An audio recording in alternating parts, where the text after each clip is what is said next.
if you want to create art, if you want to be a pastor, if you want whatever you want, like you got to just go do it. And even when people give tips like, oh, I don't believe in follow your passions because you have to have a job that actually pays you, and then there's other people like, screw the job that pays you, like follow your passions. And that stuff too, it's like, who gives a shit? Just do. Just go do. Yeah. Do something. Take the next step. Take a step. Take a step. The next one will reveal itself. One of my favorite concepts around that is like, if you're driving from New Jersey to California at nighttime, the only thing you can see in front of you is the next 100 feet. That's it. That's awesome.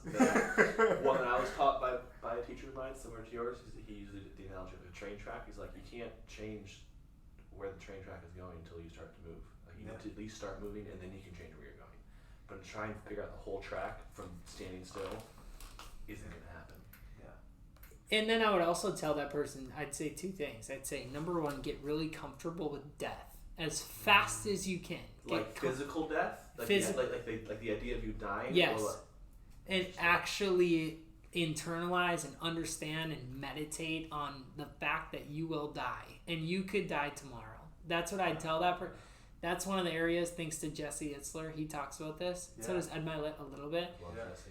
Jesse's so awesome, and he when you talk about like someone saying something that rattles you to the core, he said this on a podcast one time of how he's so comfortable with death, and it's changed the way he wakes up every day, and he has this saying, it's remember tomorrow. And like everything you do today, one, remember tomorrow's not even promised, and two, remember everything you do today impacts tomorrow. So just like get comfortable with, hey, you could die tomorrow. Is this the life you actually want to live? And then on top of, hey, you could die tomorrow, like get comfy with that as fast as you can. Get comfy with that. Yeah. Just meditate on like you could die. Whoever I love it. I'm laughing out of agreement. This is how we've done. That's the way it's phrased. Great. And then the last thing I'd say, so number one, just do. Like, you just have to do something because nobody cares. No one cares. Number two, get comfy with death. Yeah. And then the last thing I'd say is do hard things and be uncomfy. Yeah. Because be uncomfortable all the time. Because in some area of your life. Yes, because I believe in duality where no matter what, you're going to feel highs and you're going to feel lows. Yeah. But each of us, we get to choose when we feel the high and when we feel the low. So imagine, like, this morning, I woke up at 7 on your couch, and I knew I had 4 hours of sleep because I spent an hour cleaning my clothes after my protein blew up. Right. And I was laying on your couch, and I thought, okay, well, here's my options. I can feel good right now and sleep in a little bit more, and then feel like shit all day because I skipped my morning cardio and I'm 3 weeks out from a physique comp I've been training for a year. Or I can feel like shit right now, get up, half-ass do my cardio, and then feel good all day because I know that I accomplished something hard in the morning. Even if it wasn't your best cardio ever, you still did it. Right, and there's a trade-off. Either way, I'm gonna feel good. I'm gonna feel really good, and I'm gonna feel really shitty. I'd rather choose the one that makes me feel shitty with a positive result. Yeah. But that's not the easy one. That's never the easy one. It's never the easy one. Choose your difficult. Choose your hard. And you look at which one lasted longer. Like, you're feeling shitty, maybe lasted an hour and a half maybe, until you like showered, ate your breakfast, and you feel good the rest of the day. Whereas if you slept another hour, that hour would be great, but then you'd feel like garbage. Yes. Physically, emotionally, you'd be like, I'm behind on my shit. All That's such a good decision-making memechanism. Like, I've never thought of it that way, but it's genius. Yeah, you're presented with a decision like, okay, what are the hards? Which hard do I prefer? Yeah. Because literally, like, something is going to be hard. Something's going to come out of this that's going to fucking suck. Yeah. So which one do I want? And which one has the most positive effect in the end? Yes. That's the duality.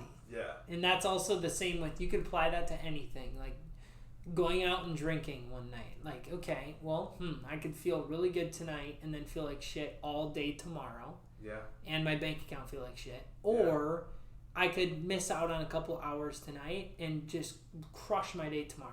Yeah. But I mean, and then there's also like, okay, but this week, you know what? I'm gonna drink tonight, and we get to choose, and that's the beauty of it. And that's the part where you have to decide for yourself. There's no book, there's no teacher. Like, how was your week? Do you feel good about going off tonight, or do you know in yourself that like you need to stay home tonight and get your shit done? Yes. Which only you know that answer.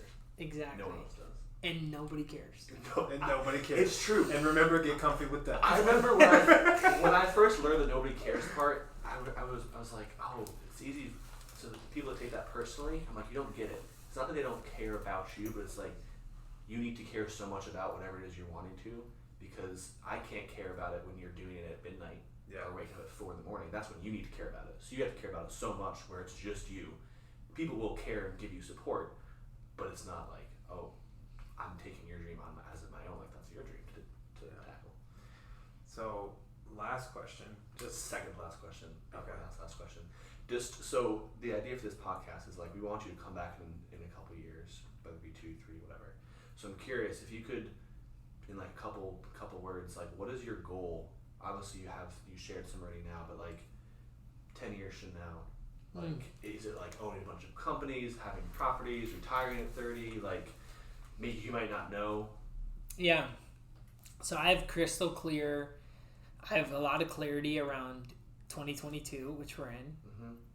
I have a goal in each category: 2023, 2024, 2025, and 2026.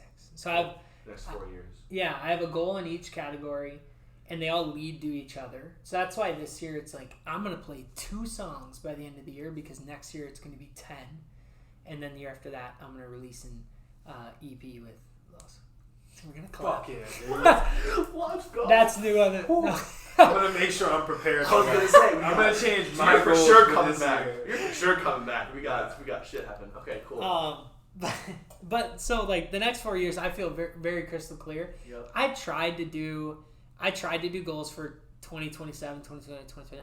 I feel like that was hard though, because that's going to be like a renaissance era of my life, because I could see myself at that point. Be 27. Yeah. Oh, dude. And if I look at 2026, like my health goal is to complete an Ironman. That feels like a pinnacle type thing. My wealth goal is to buy my first small business. My creative goal is to release a full album. I want to have my second book released by then and be doing paid speaking engagements. I want to be married and own a dog at that point. Not a kid yet, but a dog. And married. Yeah. And then the last category, work-wise, like that's the last year where I have clarity of like I want to run a top 10 divisional pilot office within my company. But then every category after that year, I almost feel like there's a question mark. I could see myself at that point moving on to my next business venture. I could see myself moving countries or states. To use his analogy of the headlights, that may be as far as your headlights are going. Yeah. And past that, you don't need to see it yet. Which that's great. That's the next mountain. I think it is. Like, that's going to be a really big era in my life, I feel like, of just, like... Also, 27 to 30 or 31 is a very, very transformational point in your life. People that I know that go through that period of time, there's lots of reasons why, but I'm not surprised that's where you're capping. Like, I can't see past that for whatever reason. It's like, cool, don't try. Yeah. Don't try. So I'm curious when you come back on and see where you're at. Dude, I'm fired up. So our last question, if you could listen to this in 5 years from now, 10 years from now, and give your future self encouragement, piece of advice, something to keep focused on, whether it be a dream like, hey, we had this dream at 22, don't lose sight of that, whatever that may be, there's no rules. Like, you're listening to this now, it's like, my 22-year-old version of self actually knew what he was talking about. Like, what would that be? Man. That's a deep cut. That is. We like to finish it off strong. Yeah. Oh, that's a great question. If there was one thing, man, I would say have a very clear definition of what success means at that point. And I would say now I'm almost just telling myself now, like, what is my definition of success right now? What is it next year? I would say just always 10 years from now, Alex, or 5 years from now, Alex, like, what does success mean to you right now? Because me and Los had a really good convo earlier today about, like, for Los right now, it's not about the money. Like, that's not, you know, the money will show up because it does. It's a byproduct. Yeah. And for him right now, it's about, like, the creating and the art and the relationships and things like this podcast. And I can just see, like, when we had that combo, I was like, damn, dude, like, that I can see you're fulfilled and still figuring it out.